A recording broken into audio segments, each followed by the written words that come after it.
jika ada manfaatnya. Barangkali ada 1-2 pertanyaan, silahkan.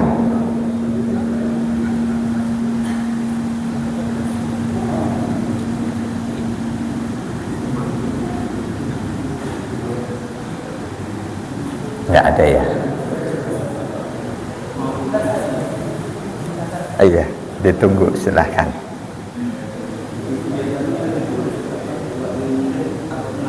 Iya. Ada mic biar yang lain dengar. Ini. Ya.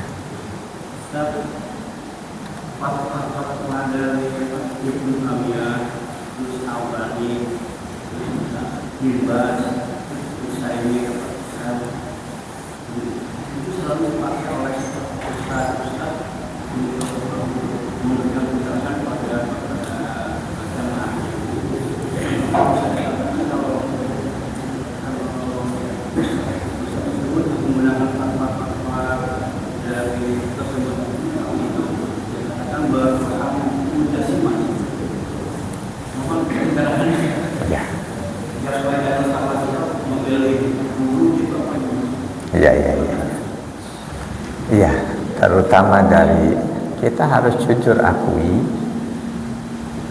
bahkan Sayyid Ali Abbas Al-Maliki pun beliau ada merujuk Ibnu Taimiyah dalam kitab-kitab beliau.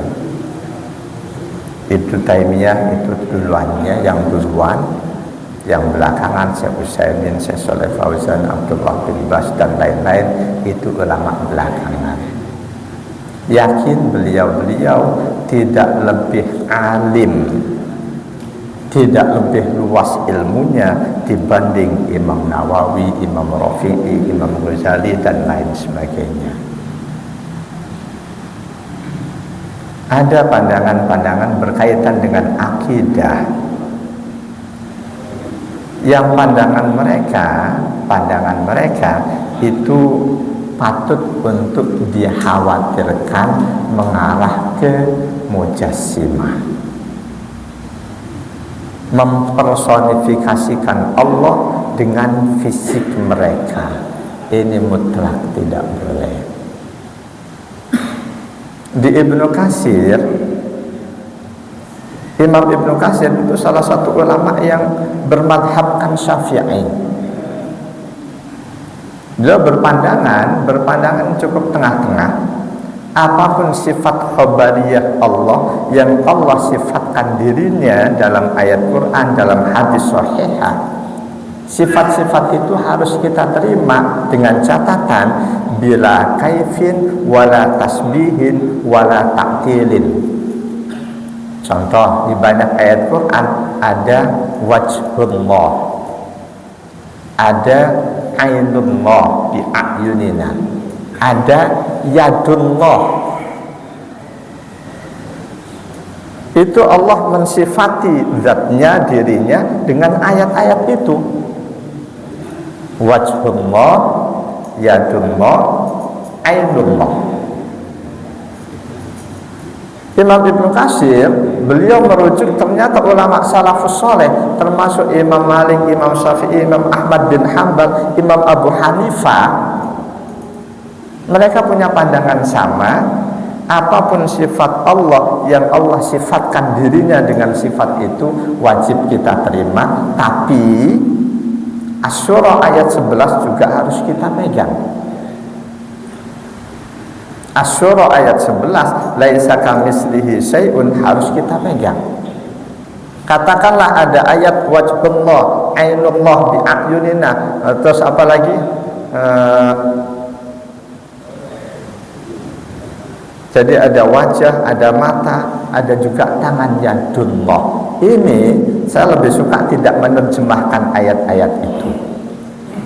Jadi Imam Ibnu Katsir merujuk Imam Abu Hanifah, Imam Malik, Imam Syafi'i, Imam Ahmad bin Hanbal, ayat seperti itu kalau toh diartikan apa adanya dengan catatan bila kaifin wala tasbihin wala ta'tilin. Kata Imam Nu'aim bin Hamad Al-Huzai, beliau ini salah satu guru Imam Ghazali, Imam Bukhari.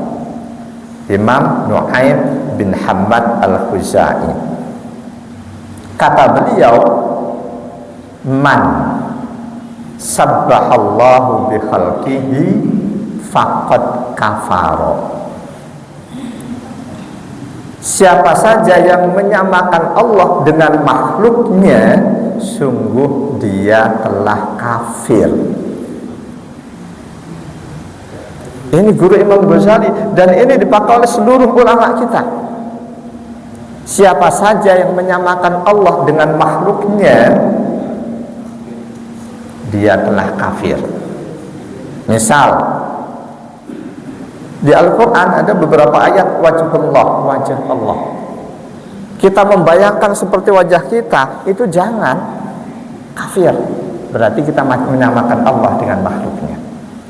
Lanjutan ucapan Imam Nu'aim bin Hammad Al-Khuzai, wa man jahada sifatan min sifatillah faqad kafara. Sebaliknya, siapapun yang tidak mengakui salah satu dari sifat Allah, dia juga kafir. Kan ada ghadabullah, kemarahan Allah, ridallah, kegembiraan atau keridhaan Allah. Ketika kita mendengar kemarahan Allah, kita bayangkan seperti kemarahan seorang preman, berarti kita menyamakan Allah dengan makhluknya. Itu juga nggak boleh.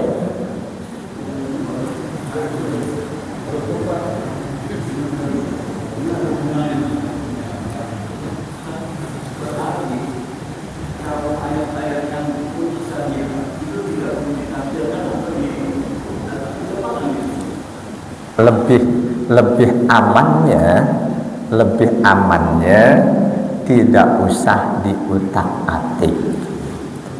Ketika di situ wajhullah, ya sudah wajhullah. Yadullahi fawqa aydihim, ya sudah yad Allah di atas tangan mereka. Itu lebih amannya.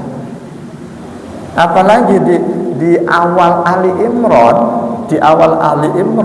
itu Allah sudah tegaskan, orang yang sesat, yang hatinya ada penyakit, mereka lebih suka mengutak-atik ayat mutasyabihat.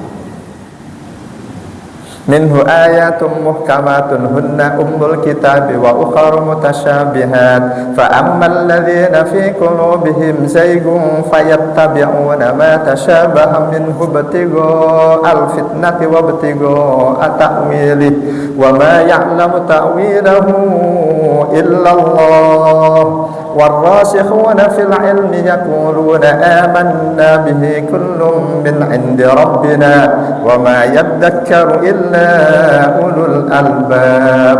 Di antara ayat-ayat Allah itu ada ayat muhkamat, dialah yang disebut ummul kitab. Ada ayat mutasyabihat. Adapun orang yang di hatinya ada penyakit, mereka lebih suka mengotak-atik ayat mutasyabihat. Untuk apa? Ibtigha al-fitnah, untuk memunculkan fitnah. Padahal wa ma ya'lamu ta'wilahu illallah, tidak ada yang tahu tafsir takwil ayat mutasyabihat itu kecuali Allah. Karena itu Imam Abu Hanifah, Imam Malik, Imam Syafi'i, Imam Ahmad bin Hanbal menyikapi ayat mutasyabihat, jangan dihilangkan, nggak boleh. Itu ayat Allah, jangan dihilangkan. Cuma fahami apa adanya, bila kaifin, wala tasbihin, wala ta'tilin. Catatannya ini 3. Wajah Allah seperti apa? Jangan ikuti keinginan pengen tahu seperti apa, itu jangan, akan mengarahkan kita menjadi sesat. Wala tasbihin, jangan serupakan dengan makhluknya. Tapi wala ta'tilin, jangan pula ditiadakan, dibuang, jangan. Nah, itu saya tidak suka membahas akidah seperti itu, karena justru akan bisa lebih. Yang semula sudah mantap iman malah cukup kita pahami Allah dengan kita tahu Allah maha ini, maha ini, maha ini, itu sudah. Wallahu a'lam.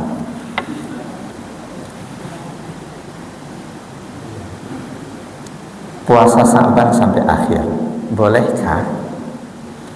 Jawaban fikih dari 3 hadis sahih tadi dari Siti Aisyah, Rasul puasa Sa'ban seluruh bulan Sa'ban. Hadis yang lain illa qalila, kecuali beberapa hari di akhir. Hadis yang lain idan tasafa Sa'ban fala tasumu, kalau Sa'ban sudah separuh jangan puasa. Itu disimpulkan oleh ulama fikih buat orang yang rutin puasa sebelum Sa'ban, rutin puasa Senin Kemis, silahkan tetap lakukan puasa itu walaupun Kamisnya jatuh di hari terakhir Sa'ban. Boleh. Tapi buat orang yang selama ini nggak pernah puasa, begitu masuk Sa'ban, aku puasa, mau praktekkan seperti Rasul. Buat yang seperti itu boleh maksimal cuma sampai separuh Sa'ban. Selebihnya nggak boleh. Timbul pertanyaan, kalau memang puasa Sa'ban untuk latihan sebelum Ramadan, kenapa nggak boleh sampai akhir Sa'ban? Kira-kira kenapa? Kalau dia nggak biasa puasa, Sa'ban puasa sepenuh Sa'ban, dikhawatirkan begitu masuk Ramadan sudah habis tenaganya. Allah syariatkan kita puasa Ramadan cuma sebulan, pasti ada hikmahnya. Kenapa nggak bulan, 2 bulan, 3 bulan? Ada hikmahnya. Allah Maha tahu fisik kita. Jadi buat orang yang selama ini nggak pernah puasa sunnah, begitu Sa'ban tiba-tiba mau puasa, silahkan, tapi sampai separuh Sa'ban saja, lebih dari itu jangan. Buat yang sudah rutin Senin Kemis atau selang-seling ayyamil bid, silahkan tetap lakukan walaupun sudah lewat separuh Sa'ban.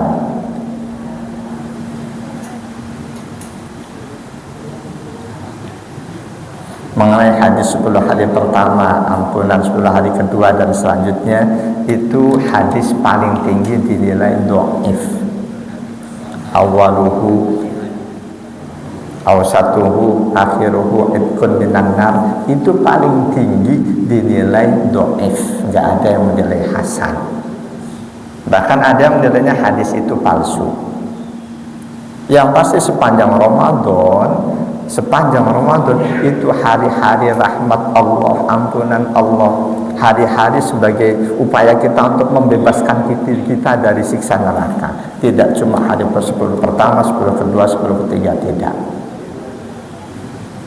Ini pertanyaan ketiga tadi sudah, fatwa-fatwa dari Ibnu Taimiyah, Al-Albani dan lain sebagainya. Bahkan ada fatwa dari Ibnu Taimiyah yang oleh mereka tidak dipakai. Fatwa tentang peringatan Maulid, fatwa tentang sholat nisfu Sa'ban, Ibnu Taimiyah berikan fatwa. Sholat nisfu Sa'ban, kata beliau, ada di kitab beliau Majmu'ul Fatawa tentang sholat nisfu Sa'ban nih, yang oleh mereka nggak dipakai fatwa Ibnu Taimiyah. Itu saya upload di channel saya. Ada yang menanggapi kan dari Malaysia, pakai cik mak dia bilang jangan asal ngomong, tunjukkan dalilnya di kitab apa. Saya sebut kitabnya Majmu'ul Fatawa, halamannya saya nggak hafalin, tapi babnya sholatur raghaib. Wa amma man shalla fihi faqad taqaddamahu salafun fala yunkaru mislu hada. Adapun orang yang mengerjakan sholat di malam nisfu Sa'ban, sholat nisfu Sa'ban itu sudah ada contoh dari orang salaf, dari sahabat Nabi. Amalan apapun yang ada contoh dari sahabat Nabi tidak boleh diingkari. Ini Syekhul Islam Ibnu Taimiyah. Karena ketika sahabat melakukan sesuatu walaupun nggak ada hadisnya, pasti itu beliau dapatkan dari Rasul. Pasti. Seperti sholat qobliyah Jumat, yang mayoritas orang bermadhab Syafi'i mengerjakannya. Kalau dicari hadisnya qobliyah Jumat Rasul lakukan atau tidak, kita nggak temukan hadisnya. Tapi sahabat Jabir bin Abdillah rutin mengerjakan itu, diketahui oleh sahabat lain, dan itu beliau kerjakan sejak Rasul masih ada. Tidak ada pengingkaran dari Rasul. Sholat qobliyah Jumat beda dengan ba'diyahnya, hadisnya Bukhari Muslim. Bapak-bapak ngerjain ba'diyah Jumat berapa rakaat? 2. Hadisnya 4 rakaat, 2. Boleh 2, boleh tambah 2, boleh 4 sekaligus.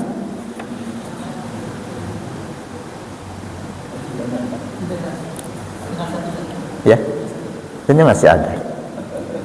Yang keempat, pahala untuk ibadah di bulan suci Ramadan, para ibadah sunnah diberi pahala wajib. Itu tadi di hadis dari sahabat Salman Al-Farisi, hadisnya dhaif. Boleh untuk kita jadikan lebih semangat, tapi tidak boleh untuk dipastikan pasti ibadah sunnah nilainya wajib. Boleh jadi nggak cuma Ramadan, di luar Ramadan pun ada sunnah yang nilainya lebih tinggi dibanding wajib. Ada sunnah yang nilainya lebih tinggi dibanding wajib di luar Ramadan ini. Apa contohnya? Menjawab salam. Menjawab salam hukumnya wajib. Mengawali salam hukumnya sunnah. Yang mengawali salam pahalanya lebih tinggi dibanding yang jawab. Kenapa lebih tinggi? Karena yang sunnah itu menjadi pemicu orang melakukan kewajiban. Dia yang mengawali salam mendapatkan sunnah plus pahala wajib. Tuh. Jadi kalau toh hadis ibadah sunnah di dalam Ramadan dinilai wajib, itu hadis yang dhaif, itu boleh untuk kita jadikan dasar untuk lebih memacu semangat kita beramal soleh. Apa batasan syirik agar kita terlepas dari syirik? Makna syirik menduakan Allah. Ketika kita meyakini yang menyembuhkan cuma Allah, yang ngasih rezeki cuma Allah dan lain sebagainya, kita berobat tidak menjadikan kita syirik. Tapi manakala kita berobat lalu dalam hati ada keyakinan dokter itu yang menyembuhkan kita, di situ kita syirik.